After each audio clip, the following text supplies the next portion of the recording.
Hello friends, and welcome back to the Arbor Garden for garden tour number 7. Now I'm going to give you a walking tour of the whole garden right to start. I'm going to do it just a little bit differently this time, so we're just going to do that walking tour so you guys get to see the garden in all its glory right here at the start of the garden tour versus at the end. So we're seeing the sunflower bed. Those sunflowers are getting so tall. Lots of other things kind of popping up in this bed, and it has been raining for probably a good week and a half. So the weeds and the grass in this garden are kind of out of control. I have since taken care of that a little bit, as much as I can. It's also been very hot, so I can only do what I can do with the heat and the rain combination. But the garden is looking fantastic. Some of the areas are struggling, some are dying back, but that is just the natural progression of the garden space. And every year it kind of catches me off guard, and I have to remember that every plant has its season, and that is okay. This sunflower is so tall. I don't even know how tall it is. I'll go and stand beside it and see if I can calculate exactly how tall it is.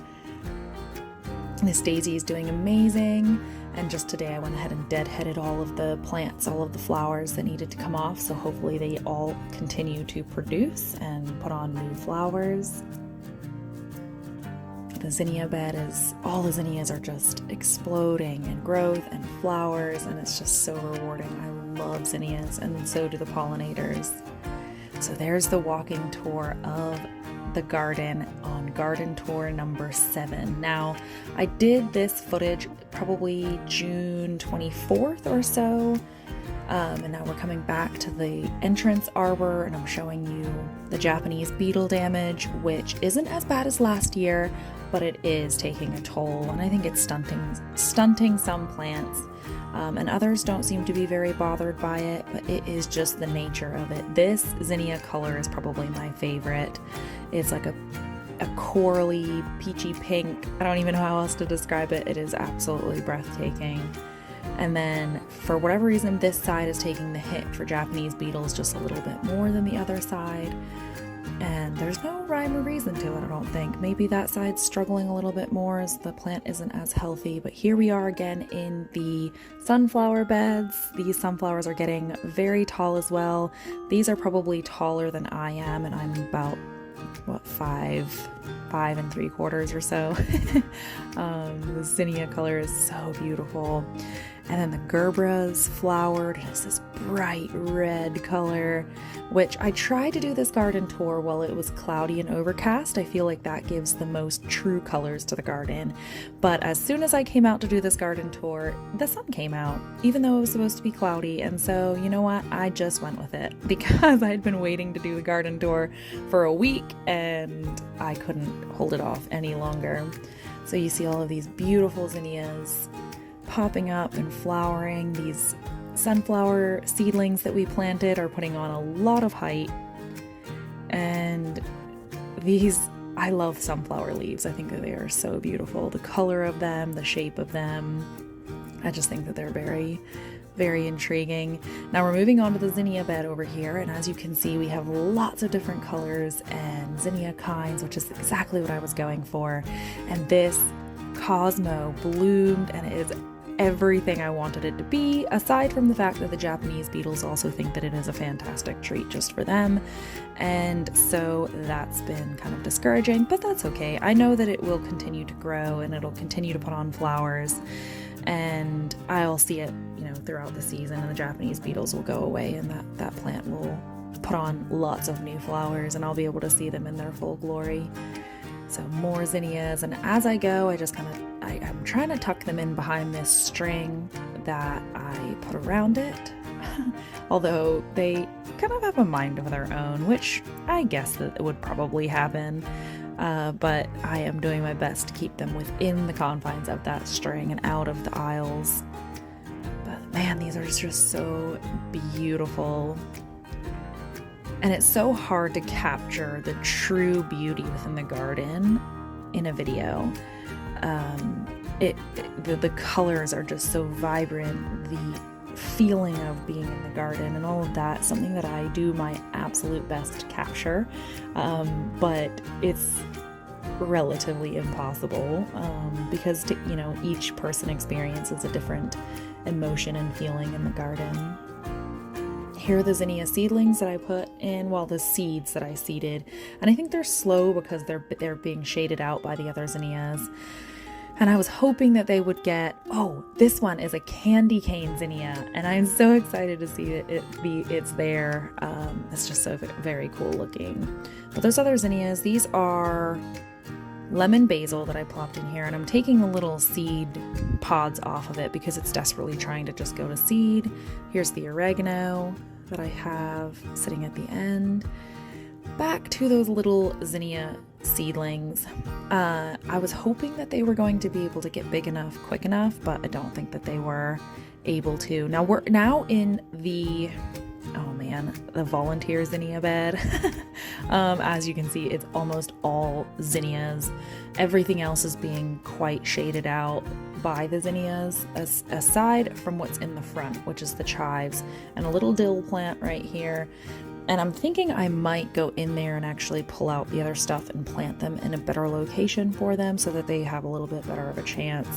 But the carrots are putting on so many flowers, and I love it. These carrot flowers are so beautiful. They're like lace, and there's like nothing else like it except for Queen Anne's lace. I think is more of a northern flower, which is greatly where I grew up.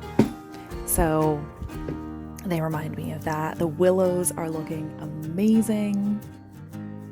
Getting taller and taller. I think I need to stake them. But here's a little bit of an aerial, as much as I could without actually falling into the garden bed. I gave you an aerial shot of the volunteer zinnia bed. And then we're going to walk around here. Now the cucumbers, if you'll remember that I planted cucumbers all along this trellis, and they are struggling. For whatever reason, the cucumbers, this hasn't been my greatest year for cucumbers. Normally they take off and they do amazing, but this year has been kind of cool and back and forth, very wet. So cucumbers are really struggling for me this year.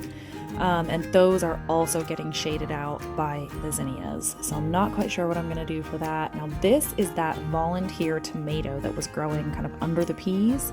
And what I did is I kind of bent it over, laid it down, buried the stem of it, and then I'm training it to this trellis. Okay, so here is the basil. I actually seeded this basil and it's doing amazing. Zinnias, tomatoes, these are volunteer tomatoes, and I'm just letting them live their best life. I am pruning them so that hopefully they stay healthy. That's the little volunteer basil that I put in. Golden chamomile looking incredible. Now I don't know whether I should have thinned this out. I'm gonna leave it and see what it does, and hopefully there's enough nutrition in that bed to support all of the plants that I have. As you can see, this zinnia is really getting hit hard by the Japanese beetles. Moving on, we have lemon basil, which is desperately trying to go to seed.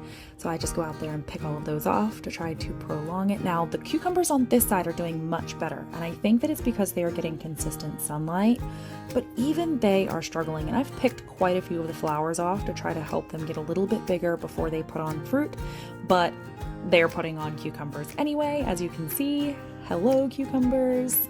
We'll see how they do. I'm gonna let them do what they're gonna do now, and you can see walking around the other side, we have the echinacea, or the purple coneflower there, and the tomatoes. And I've since come in here and weeded this, so it looks a lot less cluttered.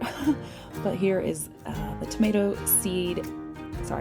plant that I actually seeded here, and it's putting on flowers, which is really exciting.